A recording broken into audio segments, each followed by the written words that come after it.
Olá pessoal, aqui é Mara Gross, eu sou pesquisadora do Instituto Rio Grandense do Arroz e nessa estação nós vamos falar do papel da água e da relação com a planta de arroz.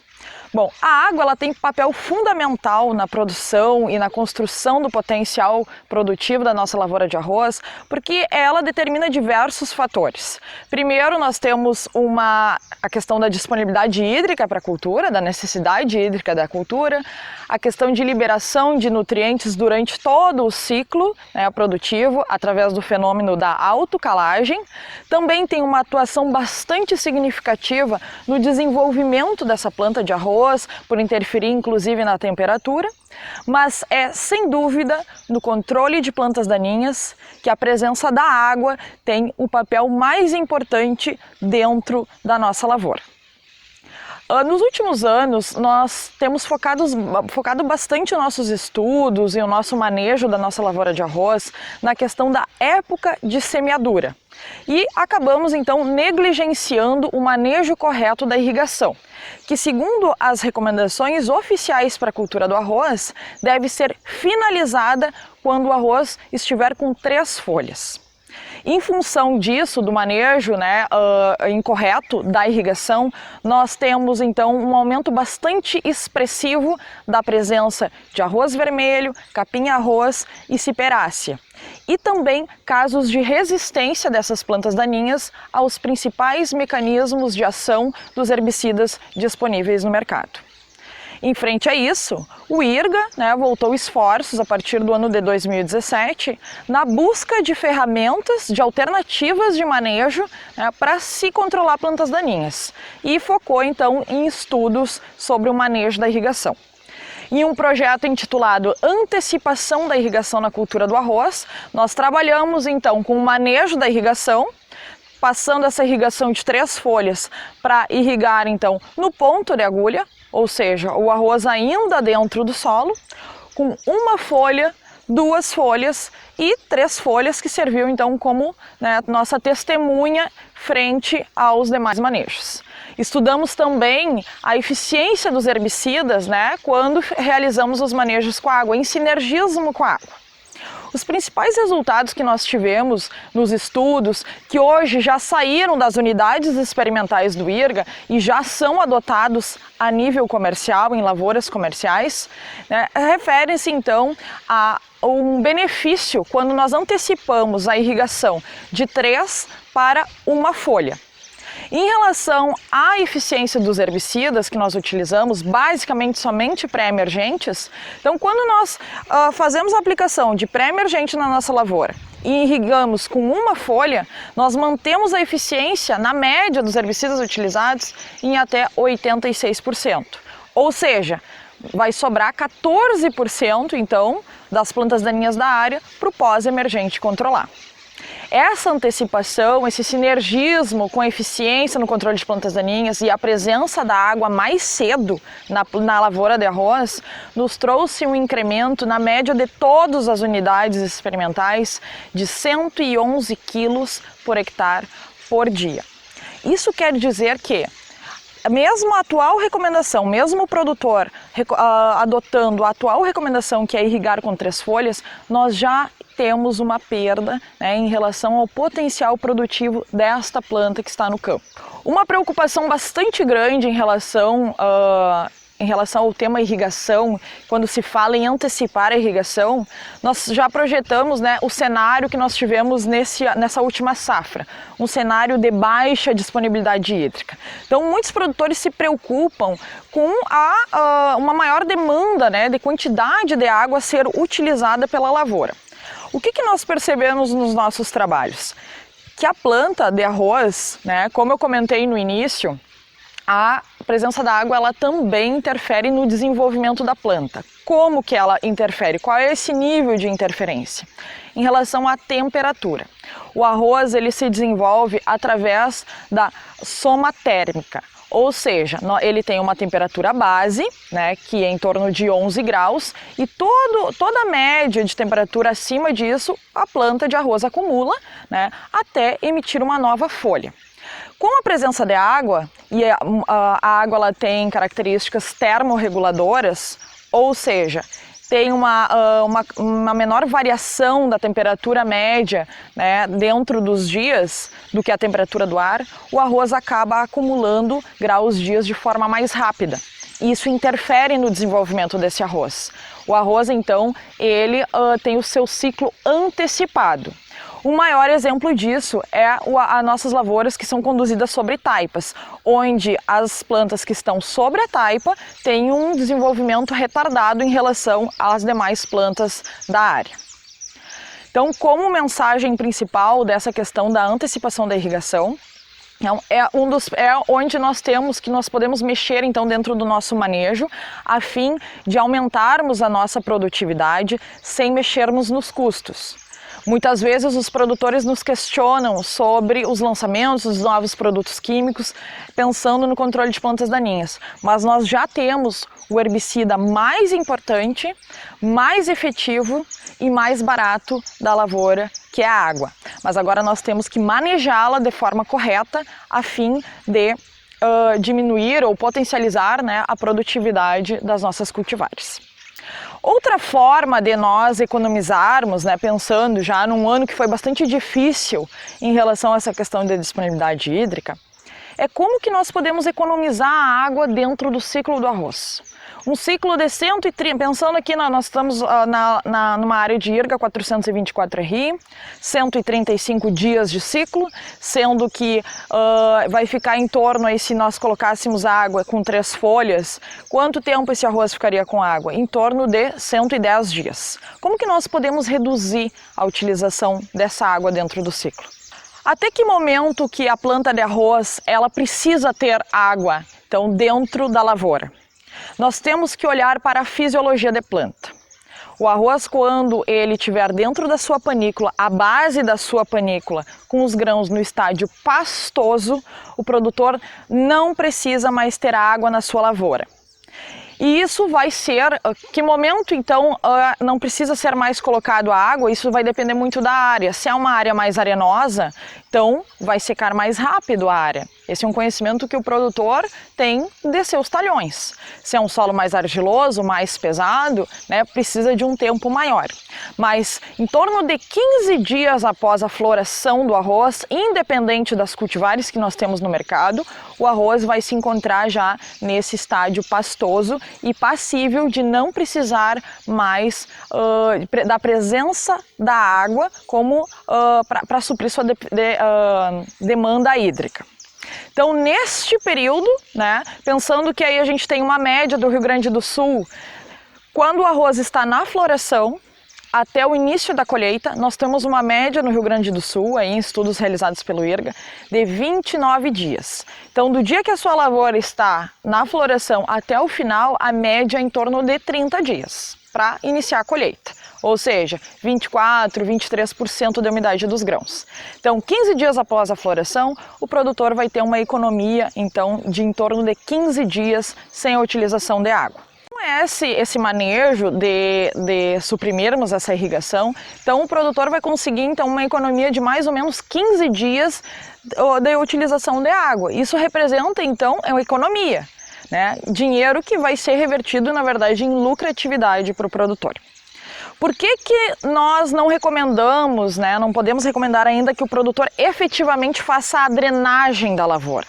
Porque até alguns anos atrás nós não conhecíamos a qualidade da água das lavouras do Rio Grande do Sul. Então, para nós liberarmos essa água de volta aos mananciais hídricos, nós temos que ter certeza que essa água ela se encontra numa qualidade, né, inclusive dentro dos parâmetros que a legislação exige.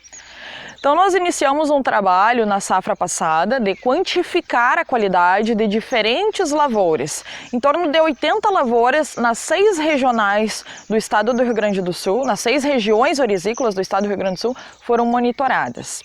E os resultados nos indicam que em relação aos parâmetros físico-químicos, ou seja, pH, condutividade, presença de amônio, nitrato, fósforo, potássio, a maior parte, 99% das amostras, encontravam-se dentro dos parâmetros da legislação.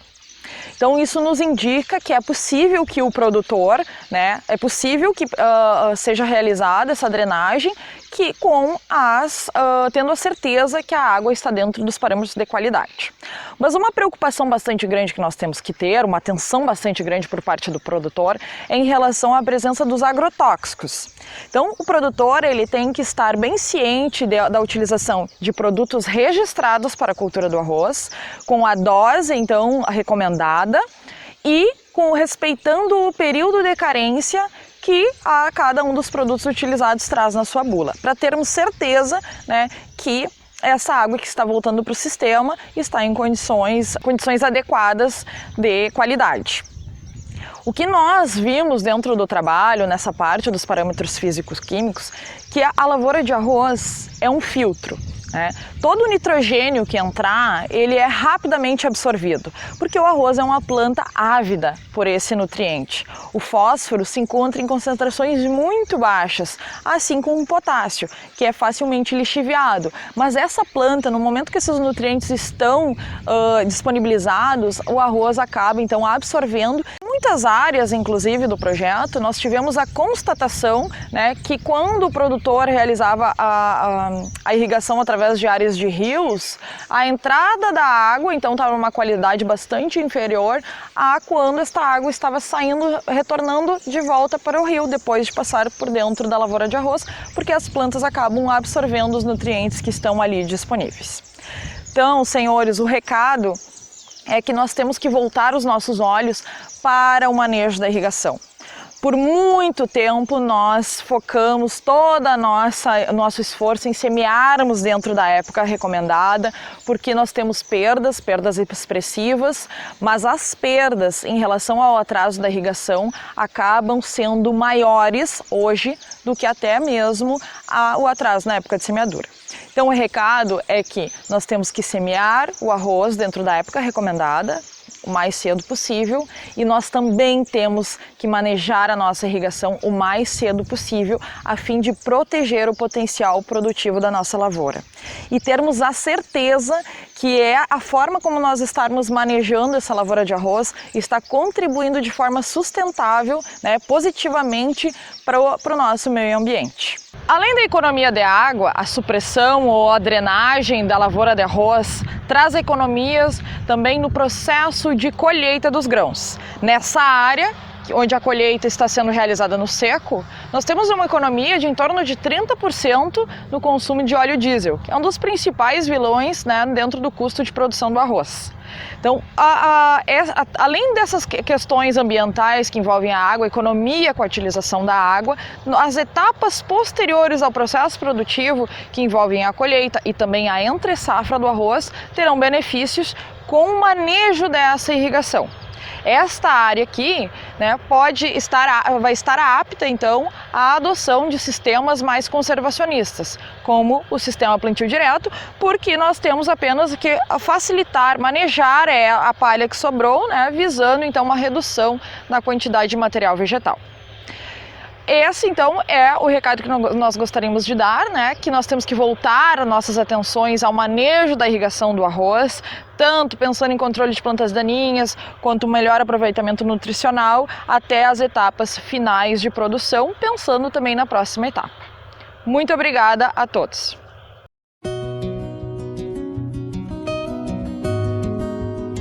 Olá, sejam todos bem-vindos ao Dia de Campo Drive-In da Rancho King. Nós somos da Biosfera Agro Solutions, uma empresa especializada na busca de soluções para o agro brasileiro. A empresa nasceu da união de profissionais com vasta experiência no ramo da biotecnologia. Estamos sediados em Londrina, norte do Paraná, um grande polo agrícola, e temos em nosso DNA a busca por inovações sempre embasada na pesquisa. A parceria com a Rancho King ocorreu pela procura de ambas as partes na solução para as grandes culturas.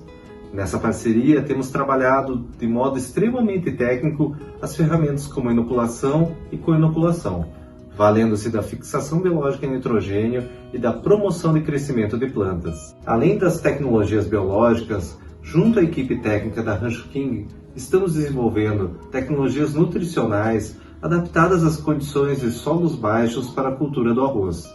Aqui hoje todos poderão observar a contribuição das nossas tecnologias. Um bom dia de campo a todos e muito obrigado!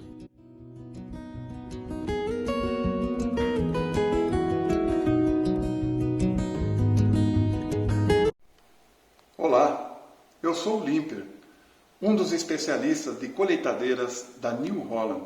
Eu venho aqui hoje apresentar para vocês a diferença entre a nova TC e a TC anterior. Começando pela plataforma. A plataforma agora tem um copiador de solo elétrico, que lhe proporciona muito mais agilidade e rapidez no copiar o solo. A outra alteração está na inserção do alimentador na máquina. Ele está com 60 milímetros mais alto. Isso facilita muito a alimentação do cilindro. O cilindro hoje tem uma alimentação homogênea e com maior capacidade. A outra benefício em relação ao posicionamento do alimentador é o acesso ao côncavo. No momento em que você levanta o alimentador, você tem acesso ao côncavo para tirar e pôr sem necessidade de arrancar o alimentador. E falando em côncavo, os côncavos agora são em 3 seções, das quais as 2 primeiras são cambiáveis, onde você tira e põe com a maior facilidade. Mais uma novidade, como opcional, a TC tem o kit qualidade de grão, que proporciona a ela colher qualquer tipo de grão em qualquer lugar do país, inclusive um feijão ou uma semente. Mais uma alteração importante para a nova TC. O sistema de alimentação agora ficou com dupla cascata e um sistema Smart Sieving, conhecido como peneiras inteligente.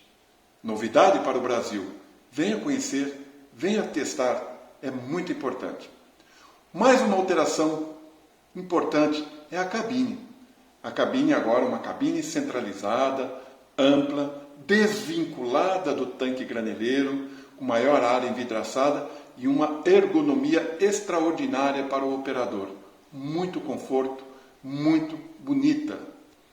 Mais uma alteração importante também é o tamanho do tanque graneleiro, que aumentou a sua capacidade. Também aumentou a sua capacidade de descarga.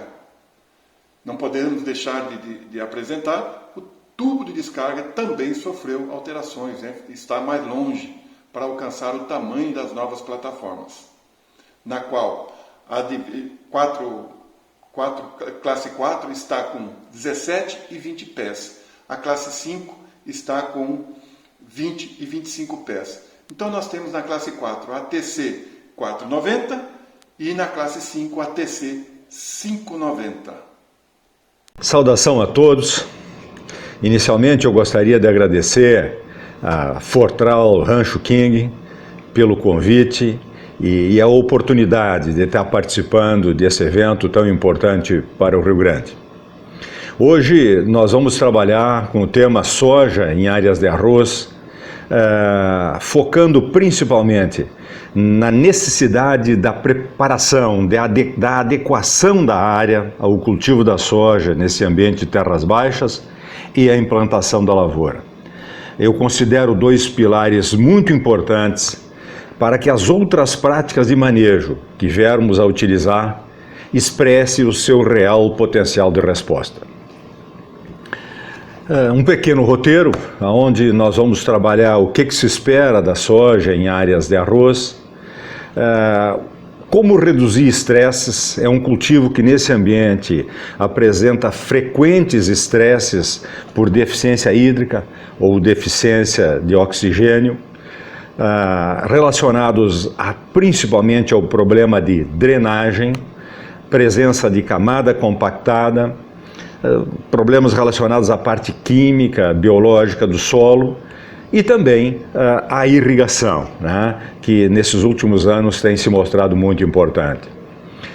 Vamos também discutir um pouco a importância de fazer as atividades na hora certa e, nesse sentido, a planta é que determina o momento de fazer. Nós temos que estar preparados para entender esse momento e dar a ela o que ela precisa e no momento que ela tem, que ela melhor responde. Vamos trabalhar também a época de semeadura e o que fazer para nós tentarmos semear toda a lavoura no melhor momento. Alguns aspectos de manejo de plantaninhas que eu considero muito importantes para a formação da lavoura num sistema de produção. E vamos trabalhar também com recursos humanos, né? E o princípio que a gente trabalha com soja em áreas de arroz é o seguinte, é que ela tenha que ter a emergência o mais rápido possível, o mais uniforme possível, e que a distribuição de planta seja uniforme e sem falhas, sem furos na lavoura. É nesse sentido que nós vamos então começar a discutir esses aspectos do que a gente espera de soja em áreas de arroz. Isso é importante que todo o grupo, toda a empresa tenha noção disso, porque no transcorrer da atividade é interessante que a gente não perca essa perspectiva. Então, a soja nesse ambiente, ela veio e a gente precisa adequar esse ambiente a esse cultivo. Então precisamos fazer transformações, mudanças, uma reorganização no sistema produtivo. Com isso, nós estamos potencializando o uso dessa área para outros cultivos. E ao mesmo tempo, nós estamos revitalizando a lavoura de arroz. Vamos a alguns exemplos. A soja, todos nós conhecemos a importância que ela teve na reconversão de algumas áreas que já estavam quase que inviabilizadas, né, para o cultivo de arroz, em função da presença de arroz vermelho resistente, por exemplo, ao sistema Clearfield. Né? A soja nos ajudou enormemente a recolocar áreas no processo produtivo. E também é muito importante em novas tecnologias que estão aparecendo. A gente percebe que nessas tecnologias, no seu processo de desenvolvimento e execução dessas tecnologias, a soja está presente. Então ela ajudou a reconverter áreas e vai ajudar a manter novas tecnologias que estão por vir. Nessa primeira revitalização da soja, nesse ambiente de áreas de arroz, todos nós conhecemos a importância e a produtividade do arroz feito numa resteva de soja. Ela também contribui para a redução de custos da lavoura de arroz. Então, elevando a produtividade e reduzindo custos, eu considero esse como o primeiro evento de revitalização da área de arroz. A infraestrutura, como eu dizia, a soja tem outras demandas, outras exigências na parte física, organização, sistematização de área. Então nós tivemos que reorganizar sistema de drenagem das áreas, por exemplo, que a soja demandou e exigiu e exige que assim seja. Isso serve para o milho, isso serve para forrageiras de inverno e de verão, e o arroz lá na ponta da cadeia vai dizer também muito obrigado a essas modificações, a essas melhorias nesse ambiente. Um terceiro momento de revitalização é que a gente, quase sem se dar conta, a gente falou em arroz, falou em soja, falou em milho, estamos falando em integração lavoura-pecuária. Isso nós estamos entrando num sistema de produção que ainda nós temos muito a aprender, em aspectos como, por exemplo, adubação, controle de planta daninha, manejo de pragas e doenças, como fazer com todos esses cultivos integrados. Então, essa é uma outra contribuição muito importante para nós termos a consolidação de um sistema de produção. Tudo isso está demandando cada vez mais a presença de pessoas qualificadas, com atitude, né, e preparadas para trabalhar com esses diferentes cultivos, com diferentes exigências. Então, essas pessoas, né, a gestão de pessoas é que vai fazer a diferença, me parece, a grande área de avanço que nós vamos ter nessa área, e eu considero essa uma quarta revitalização do processo, né, que muitas lavouras já estão experimentando, mas que nós temos um grande espaço ainda para avançar. O objetivo de tudo isso é fazer bem feito, na hora certa, para 100% da lavoura, reduzindo riscos e, com isso, buscando rentabilidade. Agora, tentando entrar nessa área de reduzir riscos, eu vou propor olhar sob dois olhares. Um, a parte acima da superfície do solo e o outro na subsuperfície do solo. Vamos ao primeiro aspecto.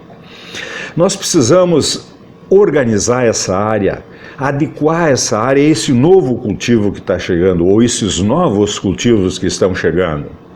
Na essência, nós temos que ter maior controle sobre o fluxo das águas. Por quê? O número de dias trabalhados nesse ambiente, especialmente na semeadura, que é um dos momentos de maior gargalo, não é grande, são poucos dias. E se nós não trabalharmos, não adequarmos essa área, não tivermos um controle cada vez melhor desse fluxo das águas, nós não vamos ter 7, 8 dias de semeadura. Talvez tenhamos 4, 5 dias, 6, e isso faz uma diferença enorme. E se nós escolhermos um mês para semear? Poderíamos colocar, grosso modo, em outubro. Pode ser para arroz um pouco antes, em setembro. Pode ser um pouquinho mais em novembro. Mas se escolhermos um mês, é outubro. E veja, nós temos arroz, nós temos soja, está chegando o milho e tem a pecuária que tem que dar atenção. Quer dizer, tudo isso num período muito pequeno. Se nós não tivermos bem organizada essa área, o máximo de automatização possível, para reduzir os estresses, não só na implantação como na condução da lavoura, nós vamos ter reflexos na produtividade. Tá? Então essa é a importância que nós temos que ter, o domínio sobre o fluxo das águas.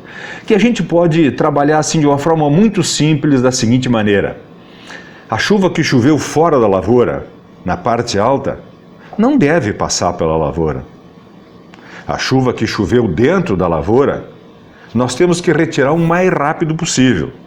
E ainda planejar um processo de irrigação. Sempre que possível, os últimos 2 anos estão mostrando a importância da irrigação. Não apenas da drenagem, que é fundamental, mas complementar também.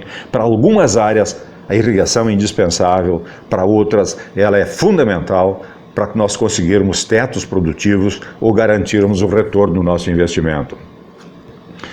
Um jeito de organizar que a gente pode propor são drenos externos à lavoura, né? Só que nós temos que considerar aqui que nós estamos nas cotas mais baixas do terreno, normalmente. Eu digo assim que é o penúltimo lugar onde a água para. Depois disso, ela vai para os rios. Então é um lugar muito sensível, é um ambiente muito sensível. Tudo que nós fizermos de certo nesse ambiente, ou de errado nesse ambiente, vai impactar nos cursos hídricos, nos recursos hídricos. Então nós temos que ter muito cuidado por causa da sensibilidade, né, da localização geográfica que nós temos nesse ambiente. Então isso passa por canais de irrigação, redimensionamento, reavaliação, nivelamento da superfície do terreno, corrigir o microrrelevo, retirar aquelas bacias, aquelas coroas.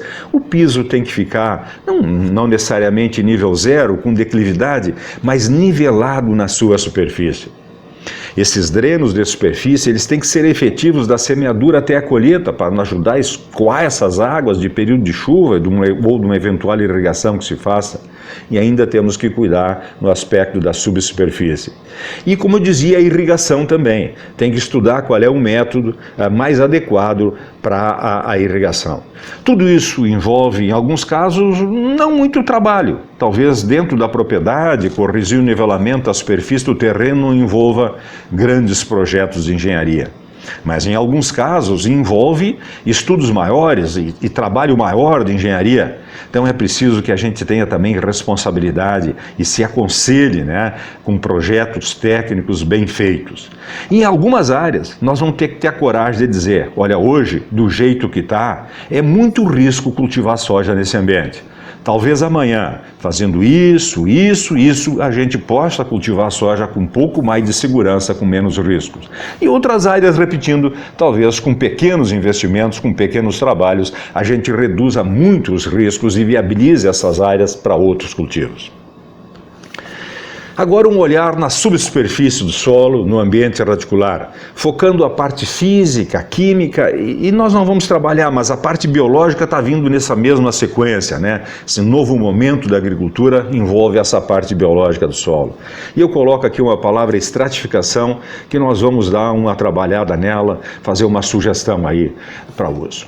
Veja bem, essa aqui é a fotografia de um sistema radicular que em 2013, quando nós começamos a trabalhar soja em áreas de arroz, nós deparamos com essa fotografia. O que ela coloca? Um sistema radicular restrito, basicamente a 10, 12 centímetros de profundidade. Olha, fazer soja, cultivo de soja num ambiente como esse é de muito risco.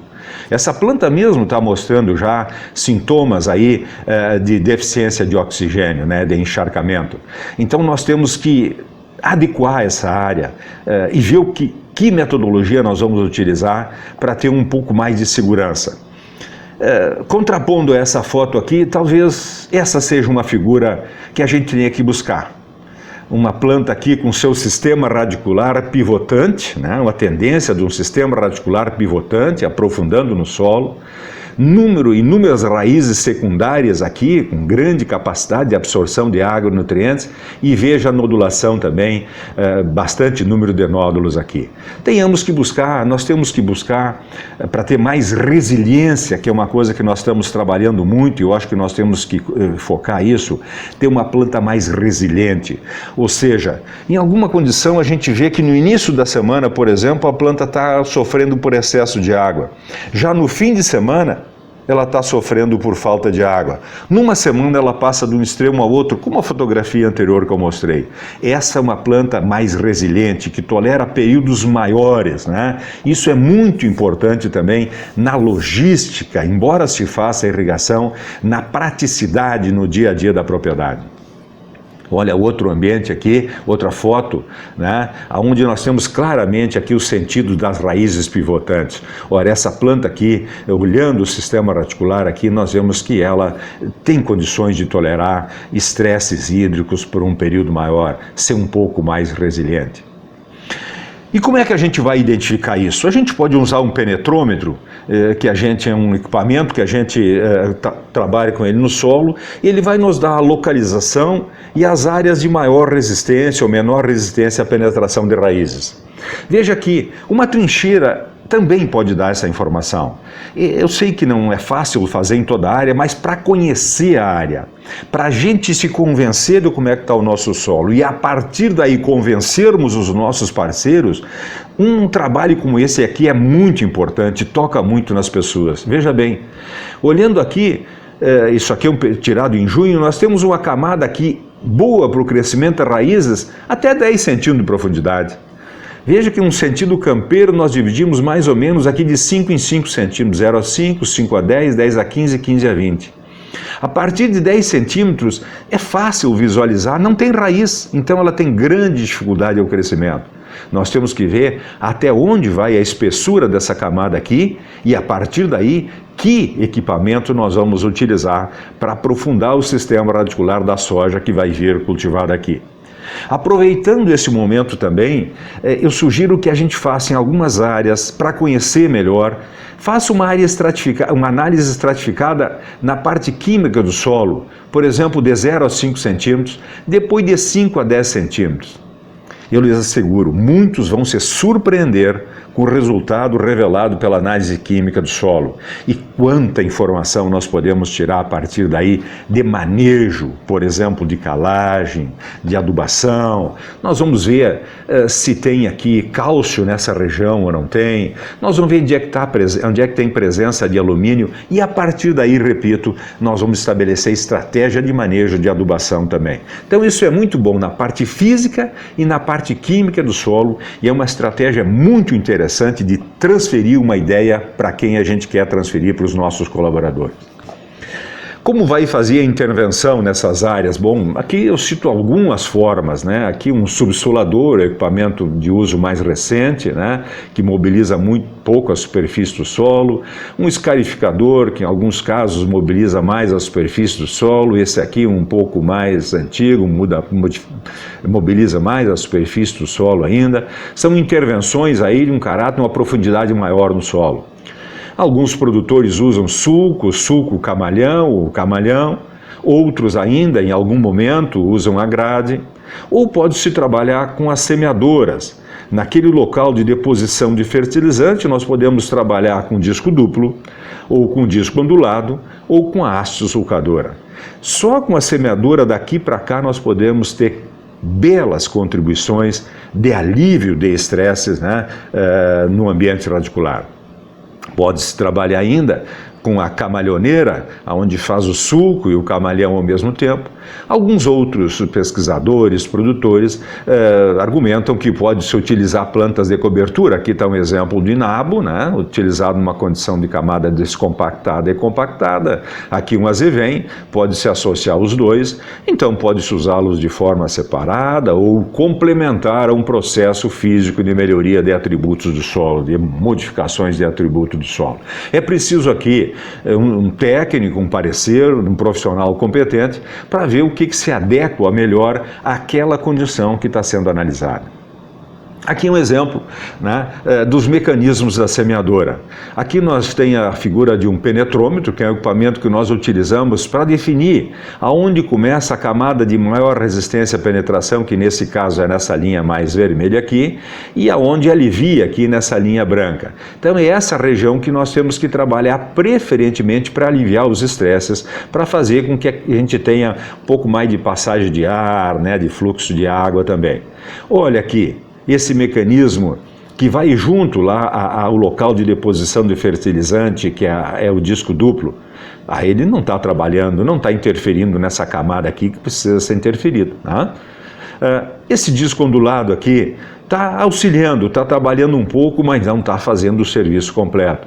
Essa haste sulcadora aqui não está bem posicionada também. Essa aqui sim é a haste sulcadora melhor posicionada para essa condição. Aqui eu cito um outro exemplo. As situações são muito diversas, muito diferentes, e eu repito, a gente quando vai trabalhar com uma nova proposta, uma nova tecnologia, tem que ter alguns cuidados. Eu gosto sempre de praticar o que eu chamo assim do cantinho da inovação. Fazer numa pequena área aquela mudança da forma que nós estamos fazendo, que talvez a gente não saiba se ela vai se adequar 100% à nossa condição. Faz numa pequena área. Se der errado, não tem problema, não vai comprometer a empresa. E se der certo, nós vamos ter escola para outra área para o restante da propriedade no ano seguinte. Olha aqui esse exemplo da haste sulcadora numa outra condição, onde a camada superficial melhor, aqui está uns 12, 15 centímetros, um pouco mais espessa, mas olha como a camada compactada também aqui passou de 10, vai para 15 centímetros aqui de profundidade. Veja que a haste sulcadora aqui, ela não vai ter a melhor resposta. Alguém poderá dizer, Marques, ela pode auxiliar. Sim, ela pode auxiliar. Em estresses médios, não muito intensos, a haste sulcadora vai nos auxiliar. Mas estresses mais intensos, ela não vai entregar a melhor resposta. Aqui um exemplo de um trabalho que nós fizemos aqui há 2, 3 anos atrás, onde trabalhamos com disco duplo na semeadora, a haste sulcadora 23 centímetros, a haste sulcadora 13 centímetros e o camaleão. E era um trabalho de dissertação e os resultados de produtividade foram estes. Observem. O disco duplo tem sido, nos nossos trabalhos, sempre a resposta inferior. Em presença de camada compactada, ele não é feito para estar sobre isso, então ele não vai entregar a melhor resposta. Olha aqui a haste sulcadora a 23 centímetros, comparado com a haste sulcadora a 13. E a nossa haste sulcadora tinha que trabalhar nesse solo mais ou menos nessa profundidade, que era a localização, a espessura da camada mais compactada. Veja, de 23 para 13, nós temos quase de 67 para 76 sacos, quase um saco por hectare a cada centímetro de aprofundamento da haste. E essa condição aqui, mas eu trabalhei com haste sulcadora, mas ela não estava bem posicionada. Né? Essa aqui é que estava bem posicionada, olha o que ela entregou.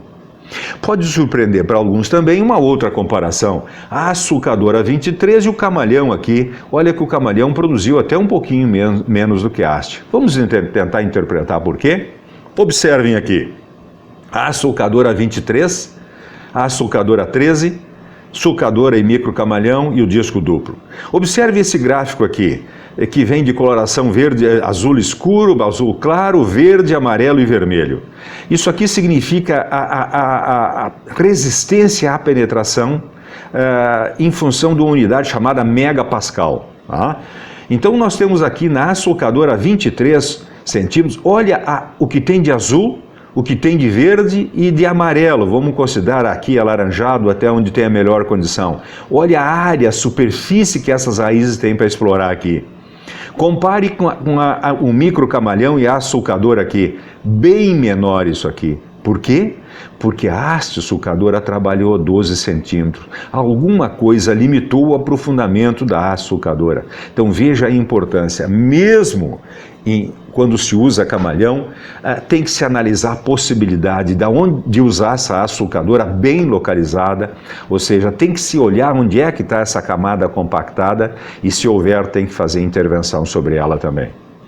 Aqui eu mostro um outro exemplo. Veja, camalhões, sulco-camalhões bem feitos, né? Olha aqui, na base desse sulco aqui, a água do início até o fim, né? Está bem nivelado. O que essa soja apresenta? Bom, no primeiro momento a gente pode ver que essa linha aqui ela já está muito baixa, ela está próximo do sulco, né? Tá vendo essa linha aqui também, essa outra também. Estamos perdendo produtividade por isso. Então temos que ajustar as duas linhas bem sobre o camalhão. Mas não é isso que eu quero chamar a atenção. O que eu quero chamar a atenção é essa coloração verde clara aqui. Mostra que essa planta está sofrendo, mesmo em área de camalhão ou sulco-camalhão, que significam semelhantes, né? Tem um significado semelhante. Veja que ela está com estresse aí, por excesso de água e talvez absorção de nutrientes. Vejam aqui essa planta quando arrancada. Olha como é que está o comportamento do sistema radicular lateral. Não teve haste sulcadora possivelmente nessa área e as raízes ficaram na superfície, ou seja, estresse hídrico frequente aqui. Se nós tivéssemos trabalhado com outro equipamento associado a essa camalhoneira, possivelmente tivéssemos tido melhores respostas. E aqui a importância que tem da pesquisa, né, da ciência, né, para explicar os fenômenos. E aqui então a gente trabalha numa estimativa da condição ótima de oxigênio. Isso aqui foi feito por um colega nosso que trabalhou na nossa área, orientado por um outro professor, colega nosso também. Ele trabalhou com uma área escarificada e uma área sem escarificação e estimou o tempo que essa planta de soja passava em condição ótima de oxigênio. Olha que surpresa! Ou olha que resultados surpreendentes, né? E que orientam atitudes de manejo. De 0 a 10 centímetros, 10 a 20, 20 a 30 e aqui a produtividade. 0 a 10 centímetros, área escarificada, a soja passou, estimado um tempo de 75% em condição ótima de oxigênio. Veja, quando não foi escarificado, apenas 37% do tempo. 10 a 20 centímetros, de 75 já reduziu para 37. E aqui de 37 para 12 e assim vai indo. Olha o resultado da produtividade. 77 sacos por hectare para 47 sacos por hectare. Ou seja, essa área aqui, a escarificação, melhorou o ambiente radicular e fez com que a planta passasse menos tempo em estresses. E a parte química do solo, né, é uma parte que a gente também tem que fazer a intervenção. E os achados, a consciência que nós temos hoje é o seguinte, é que nós temos que aproveitar esse momento que se faz alguma intervenção na parte física do solo, também para trabalhar na parte química do solo, a começar pela calagem. E aqui uma figura aqui que eu gostaria que ela expressasse duas coisas. Primeiro, a época, veja, nós estamos em março aqui, a época que nós estamos aplicando esse calcário. Deu condição, ano seco, está aplicando esse calcário em março. Veja, até outubro do seguinte, nós teremos quantos meses aí para esse calcário reagir no solo? Ou seja, essa calagem, o efeito dessa calagem, nós vamos ter proporcionada já no primeiro ano de cultivo da soja. Veja, essa lavoura aqui também foi colhida, né? E é de se esperar que tenha alguma planta daninha aí que tenha sobrado, que vá produzir semente, seja ela resistente ou difícil controle, seja de arroz vermelho ou mesmo de arroz espontâneo. Então, uma estratégia de manejo de resistência ou de plantas daninhas é, ao final do ciclo do cultivo, dar uma zerada no sistema. A gente pode fazer isso aplicando um herbicida, ou 2, ou mais, ou a gente pode também fazer a aplicação aqui através de um controle químico. E nesse caso aqui, em analisando a área, em havendo necessidade de calcário, e houve necessidade, por isso está sendo aplicado, em havendo necessidade de colocá-lo em maior profundidade, por que não aproveitar esse momento já de fazer essas duas práticas de manejo, né, no aspecto de controle de planta daninha e incorporação de calcário ao mesmo tempo? Evidentemente, depois que fizer isso, e imediatamente tenta recuperar a superfície do nivelamento, a superfície do solo, os drenos, e coloca uma planta de cobertura também aí para proteger esse solo. Essa é a estratégia. Então, na parte química do solo, eu só vou ficar assim com a calagem. O trabalho de fósforo e potássio não vai dar tempo, não é a minha área específica também, mas também, né, e de outros nutrientes, também deve merecer atenção. Época de semeadura é um dos aspectos inegociáveis para as plantas. O princípio da época de semeadura é que a gente coloque a planta no seu período de maior responsividade à radiação solar, com o período que mais chega a radiação solar na região. Como é que pode se fazer de uma maneira prática? Com a época de semeadura em função do ciclo das variedades, das espécies, enfim, das cultivares. Então, época de semeadura é muito importante para a gente ter ou trabalhar, ou planejar, ou ter potencial de altos tetos produtivos. E eu resumo isso numa palavra, o seguinte: época de semeadura. Se nós deixarmos para trabalharmos isso no momento, né, para trabalhar as áreas no momento que nós estamos semeando, nós não vamos conseguir. A estratégia é ter tudo pronto na entre-safra. Então, o manejo pós-colheita, o preparo antecipado do solo passam a ser fundamentais para a gente atingir esse objetivo. Então, devemos fazer das tripas coração para que isso esteja pronto, né? Se possível, antes da entrada do inverno, para que a gente tenha como meta, na hora de semear, só semear. Todos os recursos humanos e de máquinas têm que estar preparados para semearmos os cultivos dentro da época preferencial, dentro da época desejada. Evidentemente, esse aspecto agronômico e técnico tem que ser combinado com a região, com um aspecto que não tenha riscos, né, maiores de ressemeadura, porque sempre uma ressemeadura é muito complicada, não pelo custo, mas também porque ela implica normalmente em semearmos muito atrasado. Então há que considerar esses aspectos ambientais da região e há, evidentemente, que ser considerado também no contexto da propriedade, com todos os cultivos, né? Porque nós temos que ter uma capacidade de semeadura, uma capacidade de realização dos tratos culturais, uma capacidade de colheita, transporte e armazenamento. Tudo isso é preciso combinar e contemplar isso no processo de organização e planejamento da propriedade. Manejo de plantas daninhas. Eu resumo em alguns aspectos aqui. Nós temos que ter uma lavoura sem furos, ou seja, uma lavoura sem falta de plantas. Planta daninha é planta de oportunidade. Deixou espaço aberto, elas estabelecem. Eleva-se os custos para controle e muitas vezes fica muito difícil de controlar. Nós não podemos ter morte de plantas de soja. Morte de planta de soja ocorre fundamentalmente no início do ciclo, mas algumas variedades aí no transcorrer do ciclo também dependem das condições. Então, além de redução da produtividade, nós deixamos espaço aberto para a planta daninha.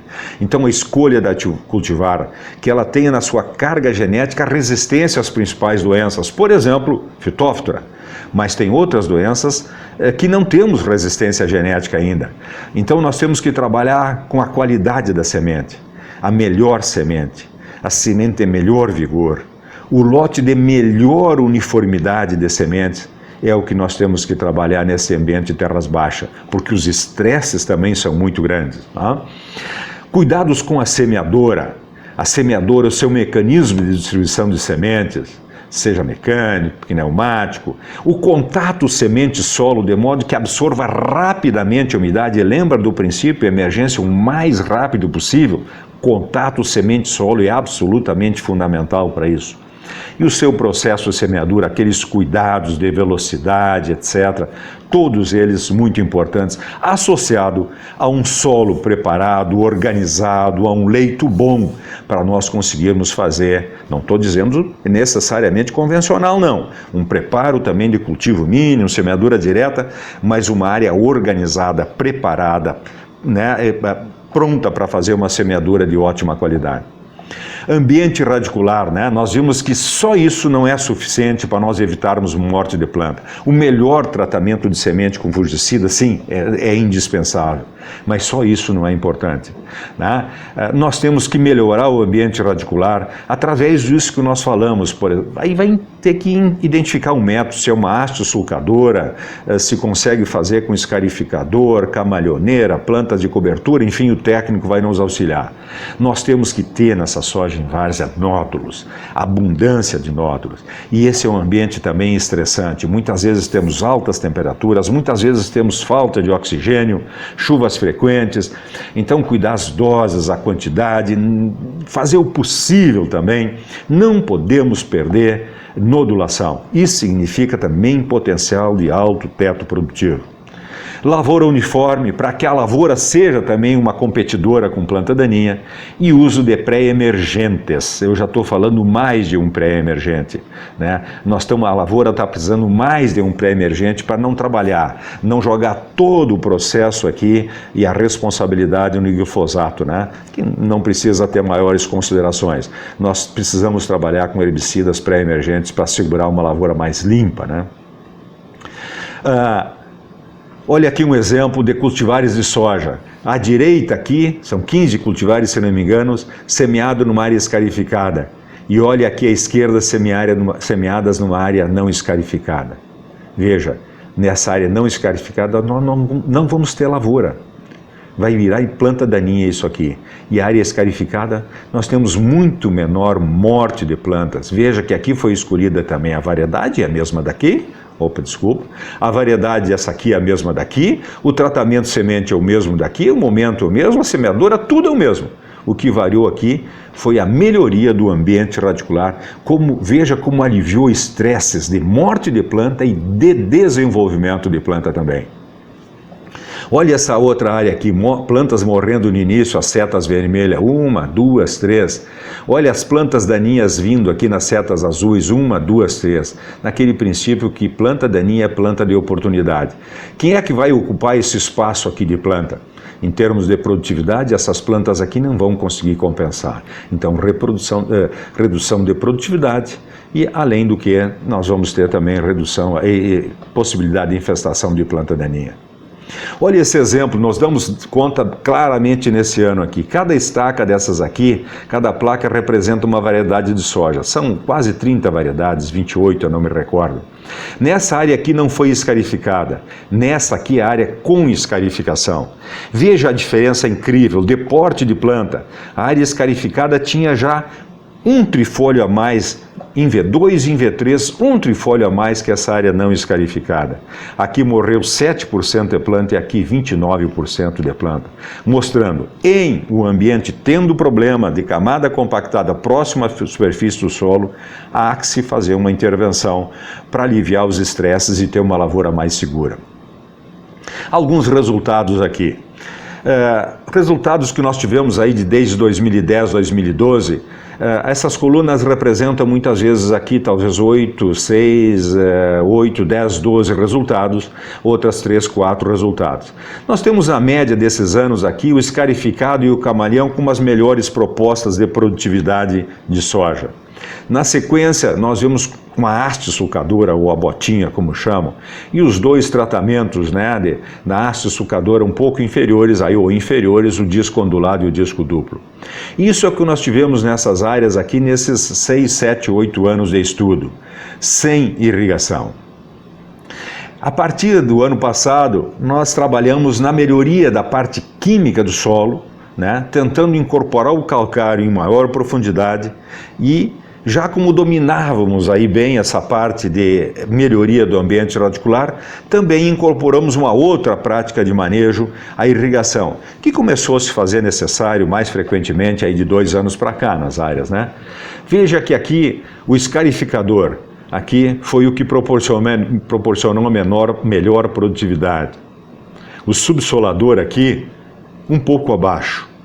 Num terceiro momento, num terceiro patamar, a haste sulcadora, mais um mecanismo acomodador do solo que nós estamos desenvolvendo, ou a haste sulcadora desencontrada. E depois, num patamar inferior, aqui o disco a grade e o disco duplo.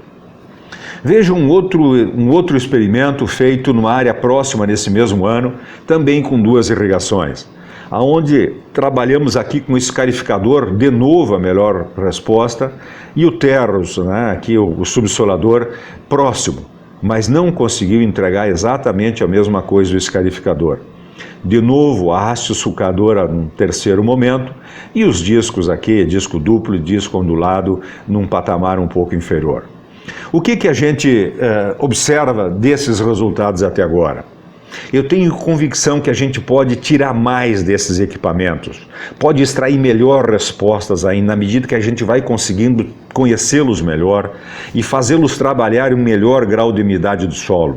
Muitas vezes a resposta, eles não entregam a mesma resposta porque talvez a gente não tenha conseguido trabalhar no seu melhor grau de umidade do solo. Mas eu sei também que isso muitas vezes não é possível, em função das chuvas, do ambiente que nós estamos trabalhando. Então a convicção que fica é que nós temos que conhecer melhor e podemos extrair melhor respostas ainda desses equipamentos, ou associar o uso desses equipamentos que nós vamos conversar logo à frente. Aqui um exemplo. A haste sulcadora em área não escarificada. Veja, aqui passou a haste sulcadora e aqui a haste sulcadora. Olha aqui onde não houve o efeito do trabalho de mobilização do solo. Isso aqui não tem raízes. Então a haste sulcadora vai dar uma aliviada no estresse. Alivia, as raízes estão mostrando isso. Mas em estresses mais frequentes, mais profundos, ela não vai entregar a melhor resposta. Olha um exemplo aqui, onde esse sujeito, isso é desse ano, escarificou a área e usou a haste sulcadora na área escarificada. Opa, aqui nós temos já raízes de soja sendo observadas a 10, a 20, a 30 centímetros de profundidade. Aqui nós vemos que essa haste sulcadora aqui passou com um grau de umidade talvez um pouco profundo demais, estava um pouco pouco úmido demais, né? Mas veja que nós já temos um ambiente radicular muito melhor, associando a escarificação com a haste sulcadora. E se a gente tiver um olhar na superfície do solo, a gente entende melhor isso. A área não escarificada, vejam bem, o mesmo gráfico aquele, até verde, um pouquinho alaranjado, nós temos uma condição boa de desenvolvimento de raízes. Olha a área ocupada na área não escarificada, é essa aqui. Olha onde foi escarificado com a botinha ou com a haste sulcadora.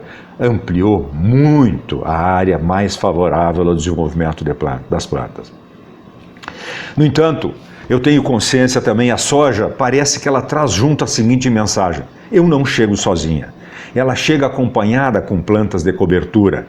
E veja que maravilha uma proposta de manejo como essa, onde nós temos a soja em final de ciclo, com a queda de folhas, né? E aqui nós temos planta de azevém já fazendo a ciclagem desses nutrientes que vão ser depositados no solo. Tem um sistema radicular de uma nova planta, uma nova vida que está ali ciclando esses nutrientes. Muito interessante. Agora, isso só pode ser feito numa lavoura limpa. Se tiver uma lavoura cheia de furos com plantas daninhas, essa prática de manejo fica inviabilizada, porque depois vai ter muitas plantas daninhas, né, nessa área. Então, nós temos que, em adotar esse sistema, já tentar fazer isso da melhor forma possível e não ter planta daninha, né, controlar desde o início da lavoura. Então, eu tenho consciência que a gente está mobilizando muito o solo ainda, né? Nós temos que partir para um caminho de plantas de cobertura, né? Mas aí começam os desafios, né? Essas plantas de cobertura, elas têm um papel importante, como nós vimos na ciclagem de nutrientes, no controle de plantas daninhas, são fundamentais para isso, no seu ambiente radicular, não é? Para proporcionar, para melhorar ou manter aqueles atributos do solo que foram melhorados em algum momento por uma atitude, uma passagem de uma ação mecânica no solo. É muito importante para isso. Só que também elas têm que cumprir esse papel, mas elas não podem mexer com uma coisa que é quase sagrada, que é a época da semeadura. Tá? Então eu sou um dos que tenho dito, numa figura de imagem, que muita palha e atrapalha. O desafio é que essa planta de cobertura nos ajude, cobrindo o solo e melhorando o ambiente radicular, mas ela não interfira na melhor época de semeadura, na época de semeadura preferencial, na época de semeadura desejada pelos produtores, né? E não esqueçamos, nós estamos num ambiente em terras baixas, em cotas baixas, onde a dificuldade de drenagem é muito maior que em outros ambientes com uma declividade maior do solo. Aqui uma foto onde a gente fez no ano anterior uma escarificação, e aqui está um momento onde passou a açucadora, aqui uma outra açucadora, se colocou soja e se colocou aveia ou azevenha, aqui um mix dos dois, não recordo agora, né, em sobressemeadura. Veja que esse ambiente radicular ajudou a manter, né, parte dessas melhorias, né, nos aspectos de passagem de ar e de água no solo. E a gente vê aqui que esse solo está guardando parte, né, da memória do que foi feito com ele no ano anterior. Ou seja, plantas de cobertura são absolutamente fundamentais aqui para a melhoria ou manutenção dessas melhorias que nós fizemos em atributos do solo. E por fim, aqui os recursos humanos. É a nova fronteira de avanço que nós temos. Todos esses aspectos técnicos, ou de um jeito ou de outro, hoje ou amanhã nós vamos acessá-los. Nós temos consultores, temos entidades que podem nos ajudar bastante nisso aí. Agora, quem vai definir o momento de fazer na hora certa, e não esqueçamos, é a planta que determina isso, é o conjunto dessas pessoas aqui, que eu coloquei aqui como representando, né, as pessoas que trabalham numa empresa, né, quer dizer, o proprietário, o consultor, o gerente, o restante da equipe e os serviços que a gente precisa fora da lavoura. É preciso que cada um reavalie o seu papel, que a gente consiga colocar essas pessoas juntos, a equipe juntos, e a gente discutir o que cada um pode fazer mais ou melhor para melhorar, ou pelo menos que todos da equipe estejam muito claros nos objetivos da empresa e no olhar, a direção do olhar que nós temos que ter. E o sentido é fazer as coisas no momento certo, mas para 100% da lavoura. Esse é o grande desafio que nós temos. Só com liderança, atitude e equipe, né, motivada, né, a gente vai conseguir fazer isso associado com muito planejamento e muita gestão. Eu acho que esse é um momento de revitalização da lavoura do arroz, de revitalização desse ambiente de terras baixas e da metade sul. Recursos humanos é uma grande ferramenta e que nós podemos ainda ter ótimos resultados na medida que nós trabalharmos na sua capacitação, na sua permanente capacitação. Eu queria agradecer a oportunidade de desejar a todos aí um ótimo trabalho, ótimas colheitas a todos.